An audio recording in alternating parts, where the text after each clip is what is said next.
It's also important to note, for our HTTP requester endpoint as of 3.6, we can very easily add in URI parameters, query parameters, and headers. If we need to add data to the payload, in the case of posting or putting data out to the resource, we could set payloads, and we can even add attachments on inside of our flows. Let's dive right into another walkthrough, where we look at a couple different means of calling for specific destinations, through query parameters, through static values, eventually through a URI parameter as well. And we're going to get the opportunity to modify our HTTP request connector to use a URI parameter that's dynamic when all is said and done. Let's meet up inside a studio. Now, what we want to be able to do is to make this endpoint dynamic, so it can request different airports such as SFO, LAX, CLE, without actually having to just call all of the airports at once. Now, before we change this, let's hop into a web browser and see what these calls would look like.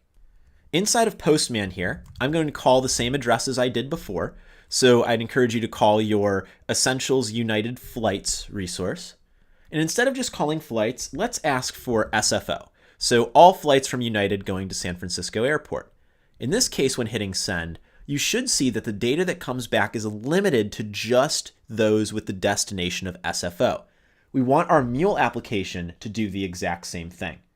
So let's get started with this. Inside of Anypoint Studio, we want to change the behavior of this HTTP endpoint. So this requester connector endpoint now needs something different inside of its path. So what we can do here, very simply, is add in a destination URI parameter. So by adding in a URI parameter, but including curly braces around it, we're specifying that it's going to be dynamic. It's going to be a parameter, more or less. So I'll call this destination. Now, in bringing my configuration box a little bit higher so that you can see it, once I've put in destination with the curly braces, you're going to see that the parameters box in the bottom automatically recognizes that we want a URI parameter here, that the name of that URI parameter is going to be destination, and then also that we want some type of value there as well. In this case, let's make it static by typing in SFO. So far, so good. So what we'll go ahead and do here is we will click out into the canvas. Let's save up our project. Now, if your project is still running, you can go into console and make sure that it redeploys. If it's not, be sure to run the project once again so that your mule is up and kicking. And now let's go back inside of our call in Postman or in a web browser. And let's do our simple request one more time of 8081/United.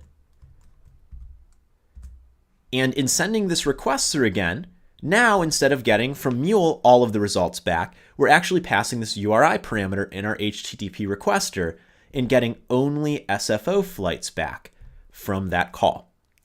All right, so let's make this be a little bit more dynamic, where we can essentially pass via a URI parameter what destination that we are looking for, or what code rather, and then be able to pass a particular airline code in and have our Mule application request that specific code. So what we'll go ahead and do here is we'll head back inside of Anypoint Studio.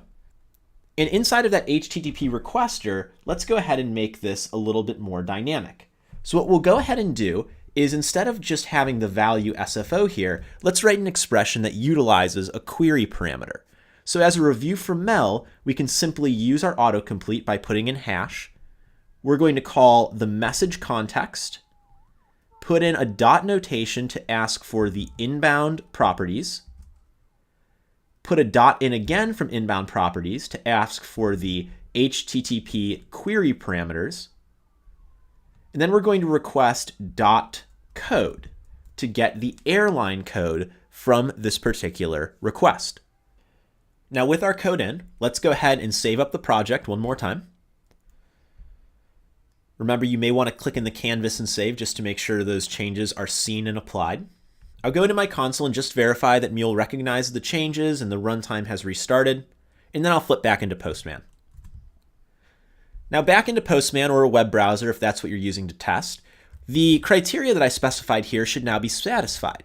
So by typing in CLE in this case and hitting send, you can see that I'm able to get the data back for all United flights to CLE. If you change from CLE to something like LAX, same idea. And then try one more time with the airline or destination code PDF. And once again, you should get that flight as well. Looking good. Now, let's make a little bit of an assumption and make it more interesting here. Let's say that if this code is not introduced or it is left out, that we want to assume the requested destination is SFO in all cases. But also, if the code is specified, we don't want to request SFO flights because that would be quite useless. We want to make sure if somebody asks for PDF, they get that particular flight to PDF.